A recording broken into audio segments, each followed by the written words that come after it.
Hello friends, very good evening. हमने पिछले भाग में एक चैप्टर पढ़ा था, वो था खनिज एवं ऊर्जा संसाधन। उसमें हमने सभी खनिजों के बारे में पढ़ लिया था। अब हम इस पार्ट में हम पढ़ेंगे ऊर्जा संसाधन। ये उसी चैप्टर का दूसरा पार्ट है। ओके, तो हम हेडिंग डालेंगे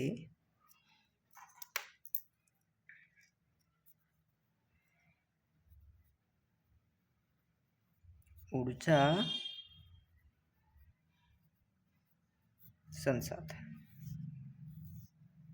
ओके, ऊर्जा संसाधन में हमने देखे थे कि हमारे पास ऊर्जा के दो प्रकार के स्रोत होते हैं। पहला है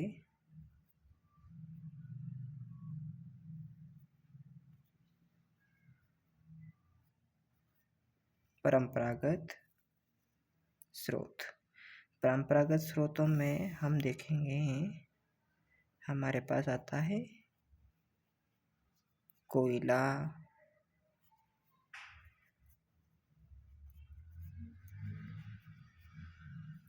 पेट्रोलियम,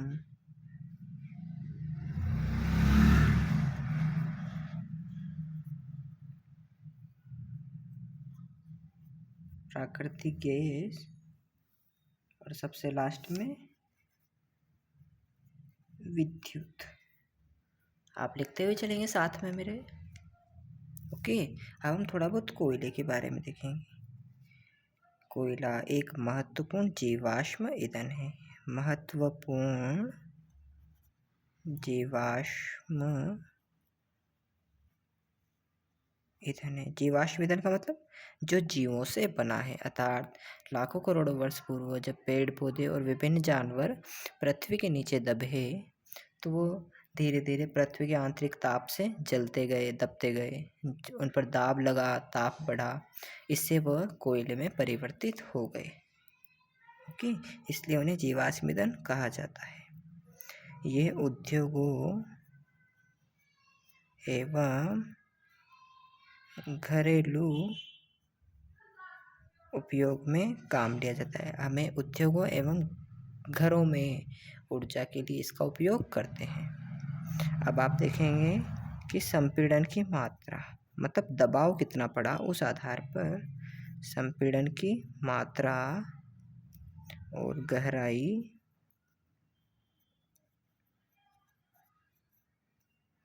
तथा दबाव कितने समय तक पड़ा, दबाव समय के आधार पर इन्हें 4 प्रकार के बांटा जाता है। 4 प्रकारों में बांटा जाता है। तो 4 प्रकार में सबसे पहला होता है पिट। ये एक निम्न क्वालिटी का कोयला होता है। निम्न क्योंकि ये कम तापमान उत्पन्न करता है और राख भी देता है। कम ताप क्षमता होती है इसकी। अगला है लिग्नाइट कोयला। ये कोयले के ही प्रकार हैं। लिग्नाइट कोयला कैसा होता है? ये भी निम्न कोटि का होता है, मतलब निम्न प्रकार का, निम्न कोटि का कोयला होता है। और कैसा होता है? भूरे रंग का, भूरा होता है। अब हम आगे देखते हैं तो बिटुमिनस कोयला एक अच्छी क्वालिटी का कोयला होता है। बिटुमिनस कोयला ये वाणिज्य व्यापार में काम लिया जाता है। ये सर्वाधिक लोकप्रिय भी है। भाई एक तो अच्छा तो है ही सही और हमें सस्ता भी मिल जाता है। सर्वाधिक लोकप्रिय है।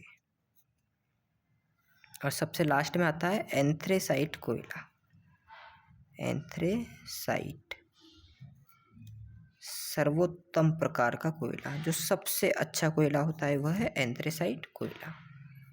आप इसे लिख लेंगे, एंथ्रेसाइट कोयला। ओके, अब हम देखेंगे ये कोयला है विभिन्न प्रकार की शैलों के नीचे मिलता है, मतलब पत्थरों के नीचे, जिनमें 2 शैलें प्रमुख है। एक तो गोंडवाना की शैल है और दूसरा टर्शियरी शैल है। टर्शियरी शैल है। गोंडवाना की शैलों में क्या आता है? झारखंड, आप लिख लेंगे झारखंड। और टर्शियरी शैलें कहाँ पाई जाती है? मेघालय में, आसाम में और नागालैंड में।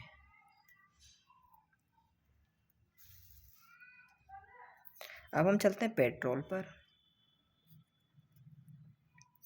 तो पेट्रोल में हम देखेंगे कि पेट्रोल ऊर्जा का सेकंड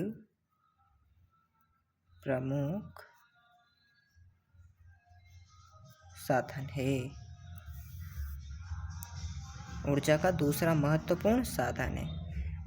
पेट्रोल का उपयोग ताप व प्रकाश प्राप्त करने में तथा मशीनों में स्नेहक के रूप में प्रयोग किया जाता है। स्नेहक का मतलब मैं पहले बता चुका हूँ। पेट्रोल कहाँ मिलता है? ये टर्शियरी शेलों में उपस्थित होता है। ओके। और जगह कहाँ है? भारत में तो कहाँ कहाँ मिलता है? एक तो मुंबई हाई में, गुजरात में मिलता है और असम में भी मिलता है। आप इसे इससे सेपरेट कर देंगे इस तरह से लाइन खींचकर, ताकि ये मिक्स ना हो, इस तरह से। ओके। अब हम चलते हैं प्राकृतिक गैस पर। आप ये लिख लेंगे। अगला है प्राकृतिक गैस। अब जहाँ पर पेट्रोल मिलता है ना, तो पेट्रोल के ऊपर ही प्राकृतिक गैस भी मिलती है। तो ये पेट्रोलियम के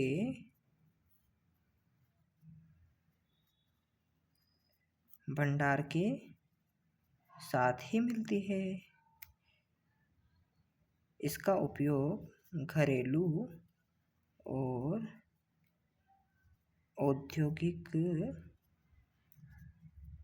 ईंधन के रूप में किया जाता है। मतलब घरों में तो यूज़ किया ही जाता है, साथ ही उद्योगों में भी उपयोग किया जाता है और बिजली बनाने में भी इसका उपयोग किया जाता है, बिजली के उत्पादन में भी। ये कहाँ मिलता है? इसके भंडार, जहाँ जहाँ पेट्रोल मिलता है वहाँ पर प्राकृतिक गैस भी मिलेगी। तो हमें पेट्रोल कहाँ कहाँ मिला था? सबसे पहले मुंबई हाई में और भारत के पश्चिमी तट पर। और पूर्वी तट पर कहाँ मिलता है? पूर्वी तट में जो कृष्णा और गोदावरी का बेसिन है, नदी का बेसिन है, उसमें भी मिलता है। KG का मतलब है कृष्णा गोदावरी बेसिन। आगे चलते हैं हम, तो हम देखेंगे विद्युत दो प्रकार से उत्पन्न होती है। विद्युत कैसे कैसे उत्पन्न होती है? पहला तो आप देखेंगे हाइड्रो टरबाइन से। हाइड्रो टरबाइन का मतलब, हाइड्रो का मतलब होता है जल, और हमने जल से क्या किया? टरबाइन को घुमाया। और दूसरा होता है अन्य ईंधन से। अन्य ईंधन मतलब जैसे कोयले से ताप उत्पन्न करके, जैसे कोयला से हो गया, पेट्रोल से हो गया, और प्राकृतिक गैस से जो विद्युत उत्पन्न होती है उसे क्या कहते हैं? ताप विद्युत कहते हैं। ओके, ये आप लिख लेंगे।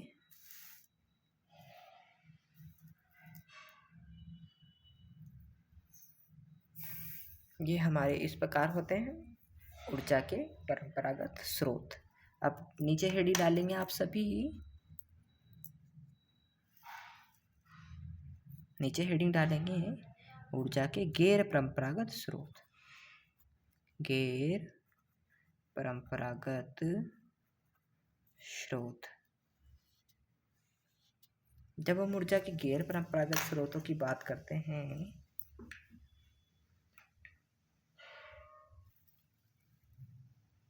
तो ऊर्जा के गैर परंपरागत स्रोतों में हम देखेंगे सबसे पहले परमाणु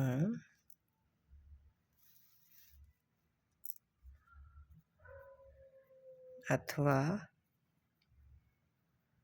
आणविक ऊर्जा। अगला है सौर ऊर्जा, उसके आगे पवन ऊर्जा, फिर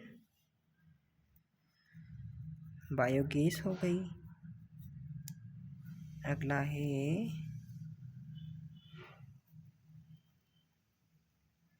ज्वारीय ऊर्जा, और सबसे लास्ट में आता है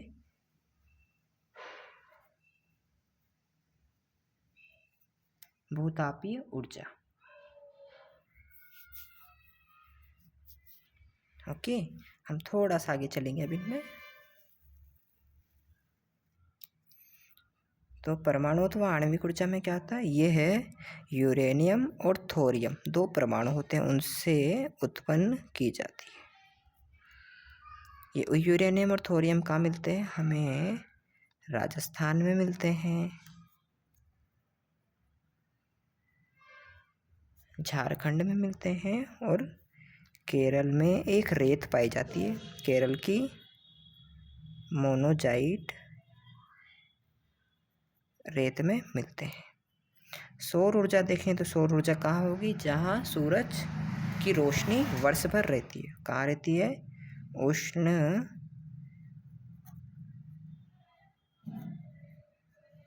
कटिबंधीय देशों में। और क्या प्रक्रिया होती है, फोटो वोल्टाइक प्रौद्योगिकी। फोटोवोल्टाइक प्रौद्योगिकी के द्वारा ही सौर ऊर्जा से बिजली उत्पादित की जाती है, जिसे आप सोलर प्लेट भी कहते हैं। पवन ऊर्जा के देखें तो तमिलनाडु में पवन ऊर्जा के बहुत सारे फार्म है। फार्म कहाँ, जहाँ पवन की चक्कियाँ लगी हो। और कहाँ पर है, आंध्र प्रदेश हो गया, केरल हो गया, गुजरात हो गया, महाराष्ट्र हो गया, और लक्षद्वीप हो गया। इत्यादि जगहों पर पवन चक्कियाँ लगी हुई है। और अगले हैं नागरकोल में भी है, नागरकोइल और जैसलमेर में भी बहुत सारी पवन चक्कियाँ लगी हुई है।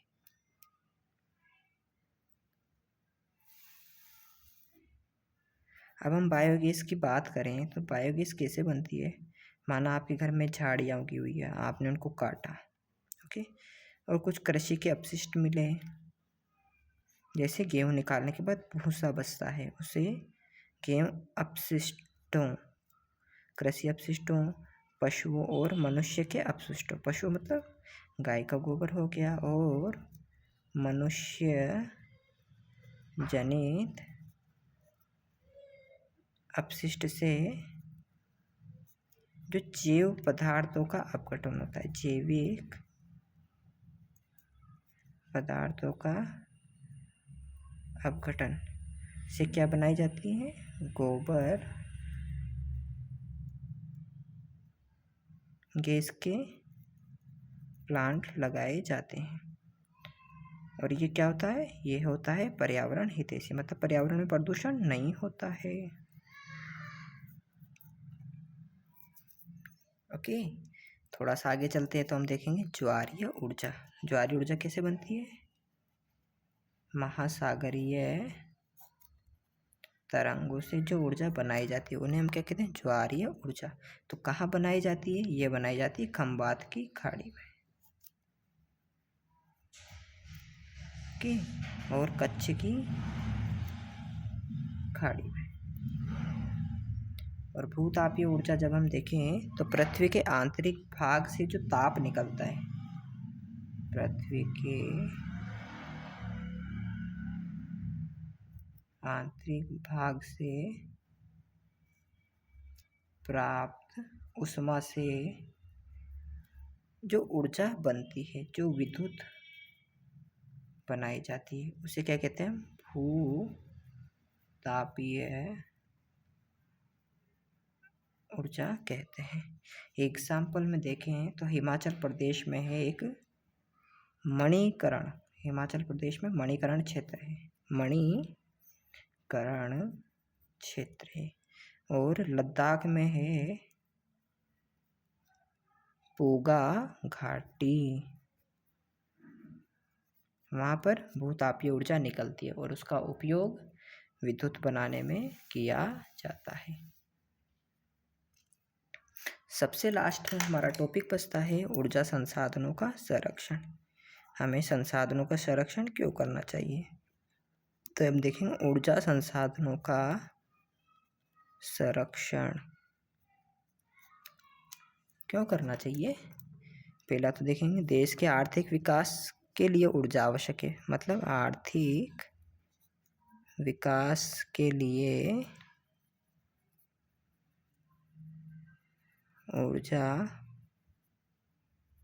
आवश्यक है। ओके, आगे देखेंगे हम कृषि हो गया, उद्योग हो गया, परिवहन हो गया, भाई आपकी गाड़ी भी तो डीजल पेट्रोल से चलती है, गैस से चलती है। वाणिज्य व्यापार हो गया, वाणिज्य व घरेलू आवश्यकताओं की पूर्ति के लिए भी हमें संसाधनों का संरक्षण आवश्यक है। और सबसे मेन बात आपने पहले देखा था, सतत पोषणीय विकास को बढ़ावा देने के लिए भी हमें इस ऊर्जा संसाधनों के संरक्षण की आवश्यकता है। अगला है सबसे लास्ट और सबसे इम्पोर्टेंट है कि ऊर्जा की बचत ही ऊर्जा का उत्पादन है। तो यहाँ जाकर हमारा चैप्टर होता है समाप्त। ओके, अब ये चैप्टर नंबर 5 हमारा पूरे तरीके से कंप्लीट हो जाता है। Okay, thank you, have a nice day to all of you.